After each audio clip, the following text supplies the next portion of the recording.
Hello, I'm Malcolm Taylor.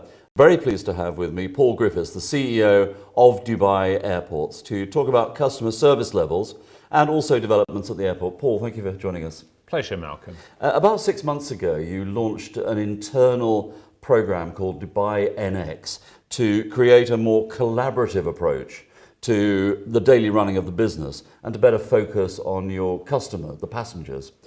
What's behind the idea and how does it actually work in practice, both for Dubai Airports and the traveller? Well, we started to realise that what we had to do is provide the same level of intimate personal service on the grounds that our customers are experiencing when they're with our airline customers in the air. And we felt that the best people to inform us how to run a customer-facing business are the people on the ground that are dealing with our customers every single day. So we decided to create Dubai NX, which is an enterprise to pull together in the labs all sorts of different people from the front line, from the management, to pool their ideas and use those ideas to inform how we create a properly customer-centric business. How long before passengers will start to notice the difference? Well, I'm hoping we'll get some quick wins and some immediate changes. I mean, there is some fairly simple stuff that we can do just to make this work better. What we absolutely have to do is provide more circulation space, more seating. We need to provide more washrooms. We need to make absolutely sure the wayfinding is really good. And obviously we need more capacity. So we're working to make sure that Dubai International has all the infrastructure it needs to be able to prepare for the future, but there's a lot of incremental changes that we hope to be able to demonstrate very quickly. As we move into the summer period, the busy period, talk us through the latest developments at the Dubai International concourses.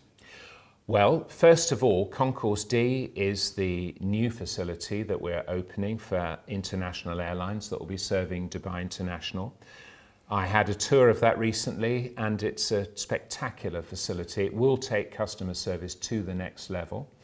There is a train linking that to Terminal 1. That's going through trials at the moment. That's going to be, again, a pretty good way of getting from Terminal 1 without any significant walking distances. There's a significant road upgrade programme that we're talking through with the RTA, which will start this year. That will give better access to the airport, will remove some of the congestion that people are experiencing.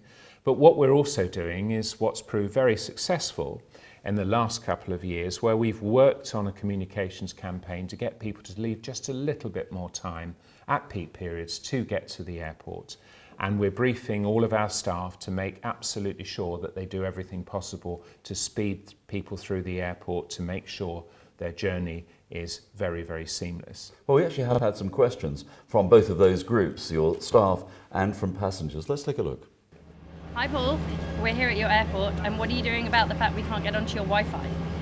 We're connected, but I can't get onto Facebook. Yeah, can't upload any of those pics from our trip. Can't tell everyone how great your airport is. Wi-Fi issues for passengers. They say in Maslow's hierarchy of needs, now Wi-Fi and being paid on time now features in modern day society. And I have to say, the frustration of not being able to get on Wi-Fi wherever I am in the world is so irritating. So I have huge sympathy. We are working very, very hard on a project to try and keep up with the demand for bandwidth on Wi-Fi, but the more you provide, the more people want to consume.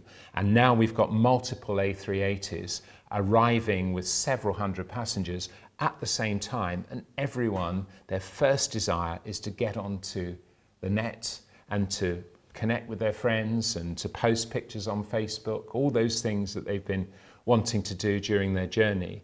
So we've got a big project underway at the moment, which will be delivered within the next few months, which will greatly increase our Wi-Fi bandwidth and availability throughout the airport. Is it possible, though, for everybody to have bandwidth all at the same time, considering the numbers going through the airport?